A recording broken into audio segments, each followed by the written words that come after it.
Hello friends, welcome to Nagercoil Aromas. நம்ம சேனலில் இன்றைக்கு வத்த குழம்பு எப்படி பண்ணுறது தான் பார்க்க போகிறோம். இது ரெஸ்டாரண்ட் டேஸ்ட்லேயே எப்படி பண்ணுறதுன்னு இந்த வீடியோவில் பார்க்கலாம்.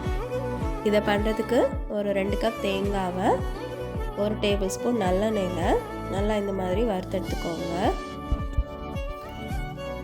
இது மாதிரி கோல்டன் ப்ரௌனாக வந்ததும் நம்ம மசாலாலாம் சேர்த்துக்கலாம்.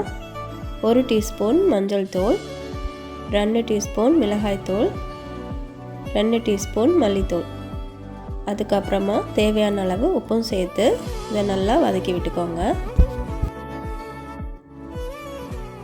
நல்லா கலந்து விட்டு ஸ்டவ்வை ஆஃப் பண்ணிடலாம்.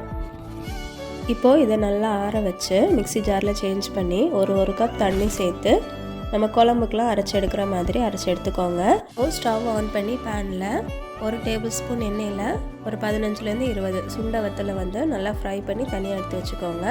இப்போ அதே பேனில் தாளிக்கிறதுக்காக கடுகு, கருவேப்பிலை, அதுக்கப்புறமா 2 முழு வத்தல், 10லேருந்து 15 சின்ன வெங்காயம், அதுக்கப்புறமா பூண்டு எல்லாம் சேர்த்து நல்லா வதக்கிக்கோங்க. வதங்கினதும் நம்ம அரைச்சி வச்சுருக்கிற மசாலா, அதுக்கப்புறமா தேவையான அளவு தண்ணி, உப்பு எல்லாம் சேர்த்து கொதிக்க வைங்க. இதில் ஒரு 2 கப் புளி தண்ணியும் சேர்த்துக்கோங்க. எல்லாம் சேர்த்து நல்லா கொதிக்க வைங்க. இந்த மாதிரி நல்லா கொதித்து வந்ததும் இதில் நம்ம ஃப்ரை பண்ணி வச்சுருக்கிற சுண்டை வத்தலையும் சேர்த்து நல்லா கொதிக்க வைங்க. லோ ஃப்ளேமில் வச்சே நல்லா கொதிக்க வைங்க. இது வந்து நல்லா வற்றி வரணும், அப்போ தான் அதோட டேஸ்ட் வந்து ரொம்ப நல்லாயிருக்கும். இது வந்து நீங்கள் எங்கேயாச்சும் ட்ராவல் பண்ணுறீங்கன்னா கூட முதல் நாள் இந்த மாதிரி வச்சு எடுத்துகிட்டு போனீங்கன்னா அடுத்த நாள் வர எதுவுமே பண்ணாது. அவ்வளோதான், நமக்கு ரொம்பவே டேஸ்டியான வத்த குழம்பு ரெடி.